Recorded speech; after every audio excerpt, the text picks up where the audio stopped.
বাদশাহ হারুনুর রশিদের কাছে এক লোক একটি চাতক পাখি বিক্রি করার জন্য নিয়ে এলো। তিনি দাম জিজ্ঞেস করলে সে বাজার মূল্যের চেয়েও অনেক বেশি দাম চাইল। বাদশাহ জানতে চাইলেন পাখিটির এত দাম কেন, অথচ তার একটি পা নেই। লোকটি বলল, মার্জনা করবেন জাহাপনা, দেখতে সাধারণ হলেও এটি আসলে একটি বিশেষ ধরনের পাখি। এর বিশেষত্ব হল, আমি যখন শিকারে যাই তখন এই চাতক পাখিটিকেও সঙ্গে করে নিয়ে যাই। আমার পাতানো ফাঁদের সাথে এই পাখিটিকেও বেঁধে রাখি। এই পাখিটি তখন অত্যাশ্চর্য এক আওয়াজে অন্য পাখিদের মনোযোগ আকর্ষণ করে।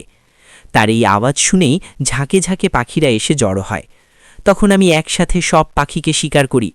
বলা যায় এই পাখিটি আমার শিকারের প্রধান ফাঁদ। বাদশাহ তার কথা শুনে পাখিটিকে শিকারীর চাহিদা অনুযায়ী চড়া দামেই কিনলেন এবং সাথে সাথে জবাই করে ফেললেন। শিকারী অবাক হয়ে জিজ্ঞেস করল, জাহাপানা, আপনি অনেক দামে কেনা পাখিটি এভাবে জবাই করে দিলেন? তখন বাদশাহ হারুনুর রশিদ তাকে একটা মহামূল্যবান কথা বললেন, যা ইতিহাসে আজও অমর হয়ে আছে। তিনি বললেন, যে অন্য জাতির দালালি করার জন্য তার স্বজাতির সাথে অনায়াসে এমন গাদ্দারি করতে পারে, তার এই পরিণতিই হওয়া উচিত।